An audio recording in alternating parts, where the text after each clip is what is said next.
Hey guys, it's Shadow the Rat, and for today's video, I will be separating my triple critter nation here into two separate cages.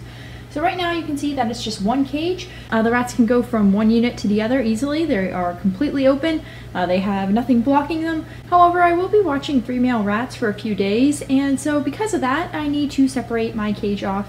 So my girls have one section, and the boys have one section. And for those of you who know Olive and Donut, which are my 2 younger female rats, the 3 boys I'm watching are actually 3 of their brothers, so I think it's pretty cool, and if I'm allowed, I will perhaps post a video of them, although I will want to ask their owner first, just to see if she's okay with that. Anyways, I'm going to go ahead and start changing my critter nation into 2 separate cages, and I just thought you might enjoy seeing the process. So first off, there's really 2 ways you can separate this cage. As you can see here, it opens up, and there is a place right here that can have a shelf in it. And the thing you have to know about this is that in order to separate the cage, you need to put in a metal grate. And if you have the metal grate with a cutout in it, which is what would usually go in the middle, then you can go ahead and just take the ramp that comes with the cage and hook it up. Personally, I find this not to be super sturdy though, and so even though I have that part, I'm not going to be using it. The other option is to use the grate from the bottom of the cage, which is completely covered.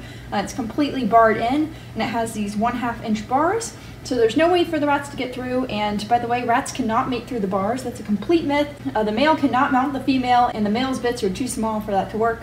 And I just say that because I know a lot of people do believe that myth still, and no, it's completely impossible. With that being said though, there is still a possibility of them nipping each other's feet or tails. So I will still have a pan over this to prevent that. But right now I just want to get this in the cage so that the cage is separated for 2 different groups of rats. So I'm going to start by removing one wall from my cage, and that is simply because I need a way to slip the grate in. The grate is too big to fit if you don't take one wall off the cage. So I've decided to take this one off because I think it's the easiest. So I'm just going to go ahead and slip it out. It's not exactly easy because of how my cage is set up.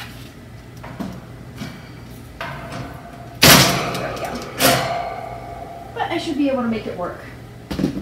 And now I'm also going to have to slip off this first door part, which is going to be interesting. I don't really need to remove it, but I do need to bring it far enough that it can't hamper me putting in the grate. So I think that will work. Now I'm going to go ahead and put in the grate. You just need enough room on each side for the cage to slip in.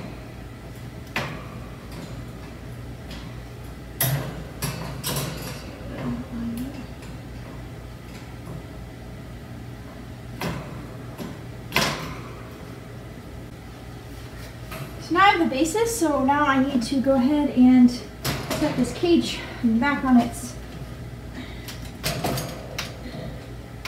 back in the hole.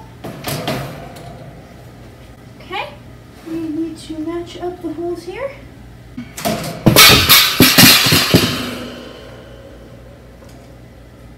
Okay, so I had to remove one door to do that, which is never ideal because I hate putting these doors on, but oops.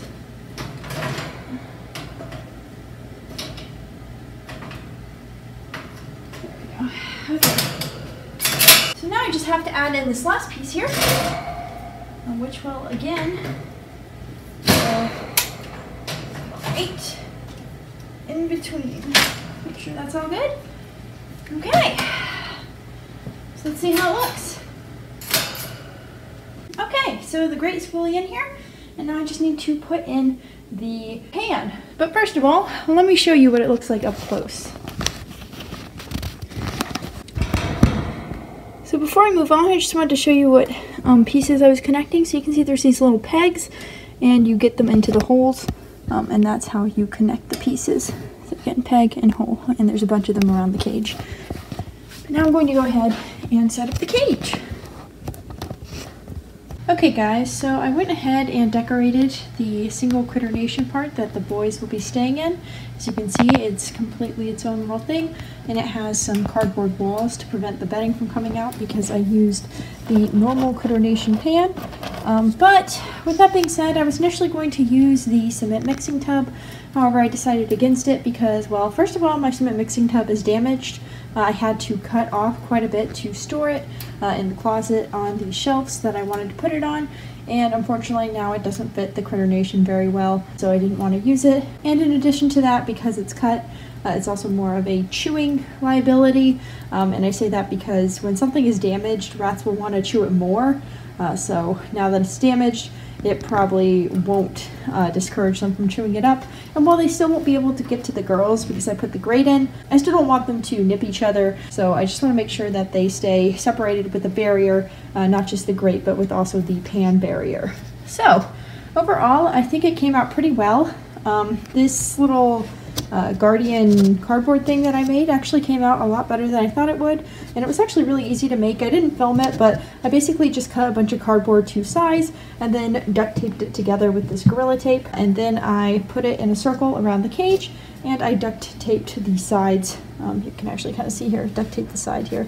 And I've done this before, so it's perfectly safe to do this with rats. Rats don't like to chew duct tape, so it actually makes a really good thing for making things in the cage either undesirable to chew or just attaching things together, because the rats usually won't go after it. Anyways, overall I'm pretty happy. I actually went ahead and changed the rest of the cage too, simply because, well, I couldn't really separate the cage off without changing the rest of the cage. For example, this wheel right here, this is my 15-inch by 6-inch wheel. It doesn't fit where it used to be if I close off the cage. It used to be in this like mid part, and now that I have the cage blocked off, oh, by the way, here you go, you can see that the bottom is completely blocked off, but now that the cage is blocked off there, the wheel would be in between, so I obviously had to move it, and thankfully it fit on the door. I couldn't remember if it did, but thankfully it does fit there. So yeah, that is all I really wanted to talk about here. And I actually did end up getting a message from the lady who is having me watch them while I was making this video. So I can tell you now that I will be filming a few videos with them, just showing like the differences between them and Olive and Donut, and also perhaps doing a training video and talk about like how it is training them when, you know, they haven't really had training experience compared to Olive and Donut, who I've been training since they were 5.5 weeks old. Anyways, I'm going to end this video here. Like I said, I'm pretty happy with how this came out, and I'm glad the boys have the extra top part because I believe they're used to living in a double Critter Nation. So this will be a bit of a downgrade, but it's just for a week and they should still really enjoy themselves. I tried to make it as fun as possible, and she will be bringing food bowls and water bottles, so I will end up replacing that food bowl with their food bowls, and I will also put some water bottles in their water bottles when they bring them. Okay, so I'm going to end this video here. Again, this is the overview of the cage, and this top part is now separate. So hopefully for anyone out there who's asked me before how to separate these cages, this was helpful. Again, there are 2 ways of doing it. However, if you can, I would suggest just using the main grate like I did, because that's more secure. Okay, so I will see you guys later, and I hope you guys enjoyed this video. I look forward to meeting the boys soon. Bye!